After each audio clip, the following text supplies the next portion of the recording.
নোয়াখালীতে রাজনৈতিক অঙ্গনে তীব্র আলোড়ন সৃষ্টি করেছে বিএনপির কেন্দ্রীয় নেতা বজলুল করিম চৌধুরী আবেদের একটি ভিডিও ও ছবি। যুক্তরাষ্ট্রের নিউ ইয়র্কে আয়োজিত এক অনুষ্ঠানে তিনি আওয়ামী লীগ নেতা ওবায়দুল কাদেরের ঘনিষ্ঠ সহযোগী দুই নেতার পাশে দাঁড়িয়ে বক্তব্য দেন। বিষয়টি সামাজিক যোগাযোগ মাধ্যমে ভাইরাল হলে নোয়াখালী জেলা বিএনপির নেতাকর্মীদের মাঝে ব্যাপক ক্ষোভের সৃষ্টি হয়।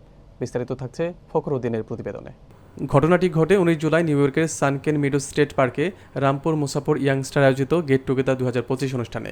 এতে অংশ নেন মুসাফর ইউনিয়ন আওয়ামী লীগের সাধারণ সম্পাদক ও ইউপি চেয়ারম্যান আয়ুব আলী এবং রামপুর ইউনিয়নের সাবেক সভাপতি ইকবাল বাহার চৌধুরী, যারা একাধিক মামলার আসামি এবং কাদের মির্জার ঘনিষ্ঠ হিসেবে পরিচিত। এই ঘটনায় সামাজিক মাধ্যমে বিএনপি নেতারা ক্ষোভ জানিয়ে বলেন, আওয়ামী দোসরদের সাথে এমন ছবি হৃদয়ে রক্তক্ষরণ ঘটায়। বজলুল করিম আবেদ বলেন, আমি ওই দুইজনকে চিনি না, আয়োজকরা আমাকে কিছু জানায়নি, শুধু 2 মিনিট শুভেচ্ছা বক্তব্য রেখেছি।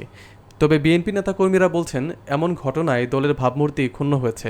বিষয়টি নিয়ে জেলা বিএনপিতে চলছে ব্যাপক আলোচনা সমালোচনা।